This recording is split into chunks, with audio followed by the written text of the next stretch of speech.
बिहार के digital media का जनक Bharat live देख रहे हैं आप। लोजपा कार्यालय के बाहर हैं, लेकिन लोजपा कार्यालय के भीतर जिस सबसे प्रमुख कुर्सी पर चिराग पासवान कल तक बैठा करते थे, अब इस कुर्सी पर नहीं बैठ पाएंगे।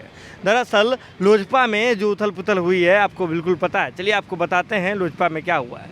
दरअसल फिर से जो लोजपा के जो 6 सांसद थे उनमें से 5 सांसद ने चिराग पासवान जी को छोड़ करके 5 जितने भी जो भी बचे हुए सांसद थे सभी आपको बता दें कि दिल्ली में लोकसभा के जो स्पीकर हैं ओम बिरला को पत्र लिख करके अवगत करा दिया है कि वे सभी अलग बना रहे हैं, अलग पार्टी हो रहे हैं। और सीधे तौर पर अलग पार्टी नहीं कह सकते हैं इसे इस तौर पे देखा जा सकता है कि चिराग पासवान को ही लोजपा की मुख्य कुर्सी से हटा दिया गया है। चिराग पासवान पार्टी प्रमुख थे स्वर्गीय रामविलास पासवान के बाद, लेकिन अब चिराग पासवान जी अब जो है इस कार्यालय में मुख्य कुर्सी पर नहीं बैठ पाएंगे। पशुपतिनाथ पारस जो कि चिराग पासवान जी के चाचा हैं और वे जो हैं उनके नेतृत्व में इन 5 सांसदों ने किया है। अगर बात करें तो इसमें चंदन सिंह भी शामिल हैं, प्रिंस राज जो भाई हैं चिराग पासवान के वे भी शामिल हैं, सभी शामिल हैं और 5 सांसद ने मिल करके लोजपा में एक बड़ा खेला कर दिया है।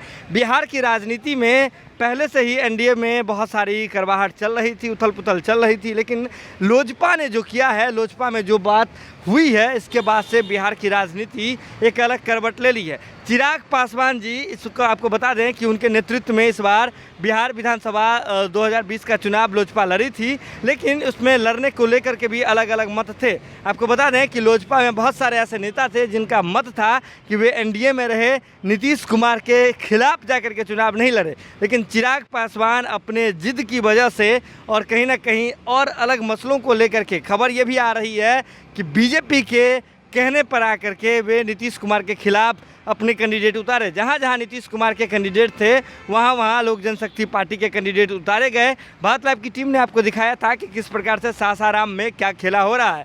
लोक जनशक्ति पार्टी के कैंडिडेट थे और बात करें तो वो जो पहले बीजेपी में थे, लोक जनशक्ति पार्टी के टिकट पर चुनाव लड़ रहे थे और उनका समर्थन करने के लिए बीजेपी के कार्यकर्ता खुले तौर पर मौजूद थे और वहाँ जो है जदयू को हार का सामना करना पड़ा था।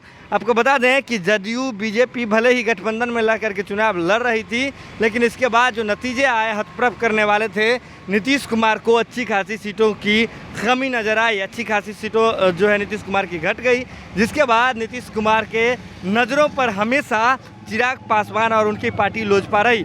इसके बाद हमने देखा है कि सिलसिलेवार तरीके से लोजपा में किस प्रकार से टूट हुए, चाहे केशव सिंह वाला मामला हो जिसमें केशव सिंह के नेतृत्व में बहुत सारे नेताओं ने जदयू का दामन थामा था, चाहे अलग अलग मसले हो, समय समय पर लोजपा में टूट होती रही है। लेकिन इस बार पहले ही भारत लाइव की टीम ने आपको बताई थी, एक समय खबर भी चला था कि पशुपतिनाथ पारस जी जदयू में शामिल हो सकते हैं और इसको लेकर के आरसीपी सिंह से मुलाकात भी हुई थी, लेकिन उस वक्त खबर पर विराम लग गया था।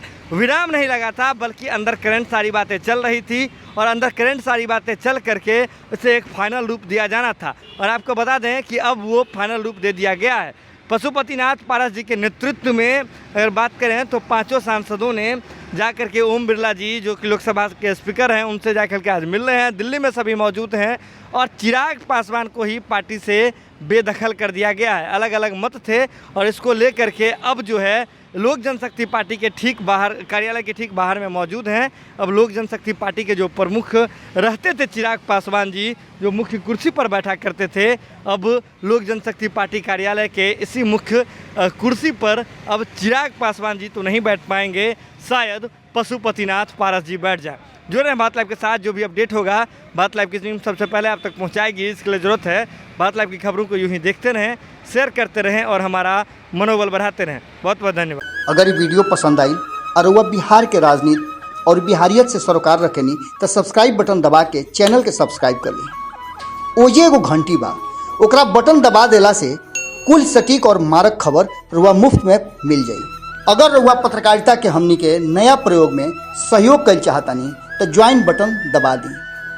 पेटीएम नंबर नोट कर ली 9386816700। धन्यवाद।